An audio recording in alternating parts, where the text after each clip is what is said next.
સંચાલનની દુનિયા ઘણી વિશાળ છે, પણ આજે આપણે એના એકદમ પાયાના પથ્થર પર વાત કરીશું. હા, એટલે કે આયોજન પર. બરાબર, આયોજન.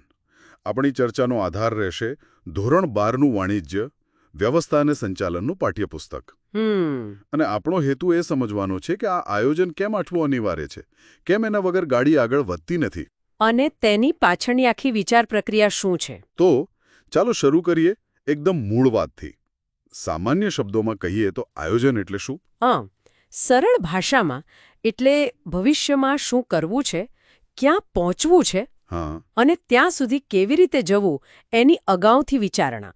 પાઠ્યપુસ્તક એને શું કહેવાય, ધ્યેય સિદ્ધિ માટે ઘડવામાં આવેલો બુદ્ધિપૂર્વકનો સૂચિત કાર્યક્રમ કહે છે. બુદ્ધિપૂર્વકનું સૂચિત કાર્યક્રમ. હા, એટલે કે ભવિષ્યનો નકશો આજે દોરવાની વાત છે એમ કહી શકાય.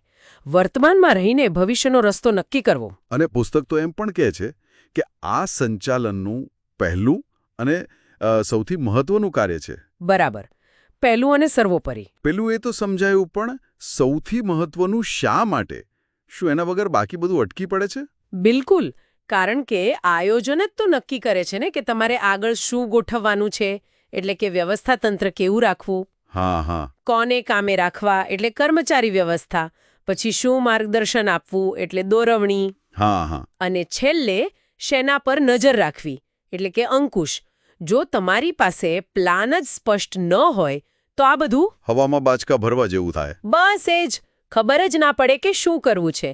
સ્પષ્ટ યોજના હોય ને તો ધ્યેય સુધી પહોંચવું સહેલું બને, અને ખાસ તો અનિશ્ચિતતાઓ ઘટે. આ ખરેખર રસપ્રદ છે.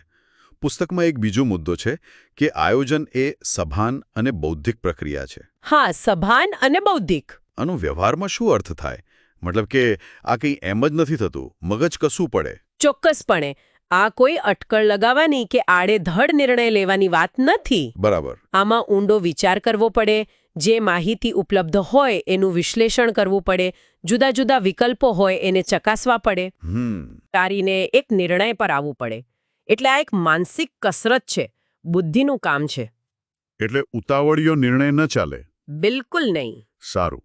અને પુસ્તક એમ પણ કહે છે કે આ જડ નથી, પરિવર્તનશીલ છે. હા, પરિવર્તનશીલતા એની ખાસ લાક્ષણિકતા છે. પણ આ કેમ જરૂરી? એકવાર પ્લાન બનાવ્યો પછી વળી બદલવાનો? જુઓ, આયોજન આપણે કરીએ છીએ ભવિષ્ય માટે, ખરું ને? હા. અને ભવિષ્ય તો કોઈ જોયું નથી. એ અણધાર્યું હોઈ શકે. બજારની સ્થિતિ બદલાઈ જાય, ટેકનોલોજી નવી આવી જાય, સરકારી નીતિ બદલાય. કંઈ પણ થઈ શકે. બરાબર. હવે જો આપણો પ્લાન એકદમ પથ્થરની લકીર જેવો જડ હોય તો આવા ફેરફારો આવે ત્યારે શું થાય? પ્લાન નિષ્ફળ જાય. હા, એટલે જ સારી યોજના એવી હોવી જોઈએ જેમાં થોડી છૂટછાટ હોય. બદલાતા સંજોગો પ્રમાણે એને સહેજ શું કહેવાય, એડજસ્ટ કરી શકાય. એટલે ફ્લેક્સિબિલિટી હોવી જોઈએ. ચોક્કસ, ફ્લેક્સિબિલિટી જરૂરી છે. સમજાયું. હવે પાઠ્યપુસ્તકમાં આયોજનની આખી પ્રક્રિયા પણ આપી છે, ધ્યેય નક્કી કરવાથી શરૂ કરીને. હા, વિકલ્પો વિચારવા, શ્રેષ્ઠ વિકલ્પ પસંદ કરવો અને છેલ્લે યોજનાનું મૂલ્યાંકન. બરાબર. આ બધા પગલાઓમાં તમારા મતે સૌથી વધુ ધ્યાન માની લેવું, કદાચ સૌથી પડકારજનક પગલું કયું ગણાય? મને લાગે છે કે વિકલ્પોનું મૂલ્યાંકન અને શ્રેષ્ઠ વિકલ્પની પસંદગી એ બહુ જ નિર્ણાયક તબક્કો છે. એમ? શા માટે? કારણ કે ઘણીવાર એક જ ધ્યેય સુધી પહોંચવાના ઘણા રસ્તા હોઈ શકે. હા, એ તો હોય. તો દરેક વિકલ્પના ફાયદા શું, ગેરફાયદા શું, એમાં જોખમ કેટલું, ખર્ચ કેટલો થશે, સંભવિત વળતર શું મળશે, આ બધું બારીકાઈથી જોવું પડે. ઊંડાણપૂર્વક વિશ્લેષણ. હા, અહીં જો ખોટો વિકલ્પ પસંદ થઈ જાય ને તો સંસ્થાને ઘણું નુકસાન થઈ શકે. સમય અને પૈસા બંને બગડે. કોઈ ઉદાહરણ આપી શકો? ચોક્કસ. માની લો કે કોઈ કંપનીને નવું ઉત્પાદન બજારમાં મૂકવું છે. ઓકે. તો એના માટે માર્કેટિંગ કેવી રીતે કરવું, જાહેરાત ઝુંબેશ ચલાવવી, ભાવ ઓછા રાખવા, સેલ્સ ટીમ મોટી કરવી, આ બધા વિકલ્પો થયા. હા. હવે આમાંથી કયો વિકલ્પ સૌથી વધુ અસરકારક રહેશે એનું મૂલ્યાંકન કરવું અને પછી પસંદ કરવો એ ખરેખર પડકારજનક છે અને સફળતા માટે બહુ જ મહત્વનું છે. બરાબર. એટલે આ તબક્કે સૌથી વધુ કાળજી લેવી પડે. હા, ચોક્કસ.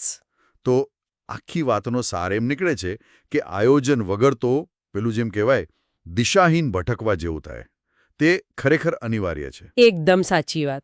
અને સમજવા જેવું એ છે કે આયોજન એટલે કંઈ ભવિષ્ય ભાંખવાની ક્રિયા નથી, હા, પણ ભવિષ્યને આપણે જેવું ઈચ્છીએ છીએ તેવું ઘડવાનો એક સભાન પ્રયાસ છે.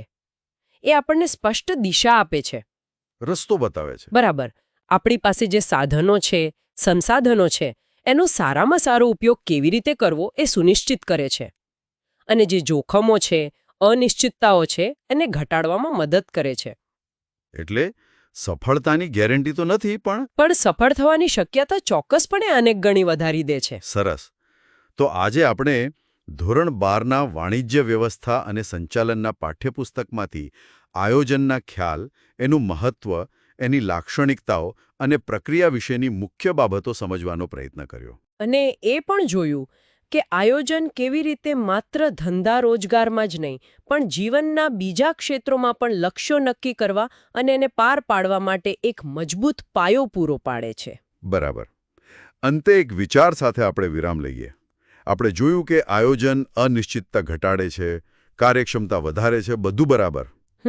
પણ શું એવું બની શકે કે ક્યારેક વધુ પડતું ઝીણવટભર્યું આયોજન, જે દરેક નાની બાબત નક્કી કરી દે, એ ક્યારેક પરિસ્થિતિ મુજબ ઝડપથી નિર્ણય લેવાની જે ક્ષમતા હોય, એટલે કે ફ્લેક્સિબિલિટી, અથવા તો કર્મચારીઓની પોતાની સૂઝબૂઝ કે નવીનતા, એમની ક્રિએટિવિટી, એના માટે અવરોધ બની શકે ખરું? આ ખરેખર વિચારવા જેવો પ્રશ્ન છે. ચોક્કસ. આના પર વિચાર કરવા જેવો છે.